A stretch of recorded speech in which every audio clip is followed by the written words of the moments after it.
മലിനജലം റോഡിൽ തള്ളിയത് യാത്രക്കാർക്ക് ബുദ്ധിമുട്ട് സൃഷ്ടിച്ചു.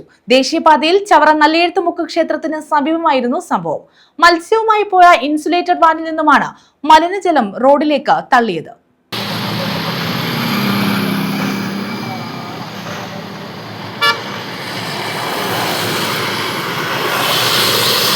ചവറ നല്ലേഴത്തുമുക്ക് ക്ഷേത്രത്തിന് സമീപമായിരുന്നു മലിനജലം റോഡിലേക്ക് ഒഴുക്കിയത്. കരുനാഗപ്പള്ളിയിൽ നിന്നും മത്സ്യം കയറ്റിപ്പോയ ഇൻസുലേറ്റഡ് വാനിൽ നിന്നാണ് ഡ്രൈവർ മലിനജലം റോഡിലേക്ക് തള്ളിയത്. ദേശീയപാതയിൽ മലിനജലം നിരന്ന് ഒഴുകിയതിനെ തുടർന്ന് മറ്റു വാഹനങ്ങൾ കടന്നുപോയപ്പോൾ മലിനജലം സ്കൂട്ടർ യാത്രികരുടെ ഉൾപ്പെടെ ശരീരത്തിലേക്ക് തെറിച്ചു വീഴുന്ന സ്ഥിതിയുമുണ്ടായി.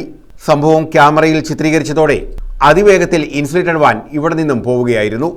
മലിനജലം കളയാൻ ഉപയോഗിച്ച കന്നാസും ഉപേക്ഷിച്ച നിലയിലായിരുന്നു. മലിനജലം തള്ളിയതോടെ പ്രദേശത്താകമാനം ദുർഗന്ധവും ഉണ്ടായി.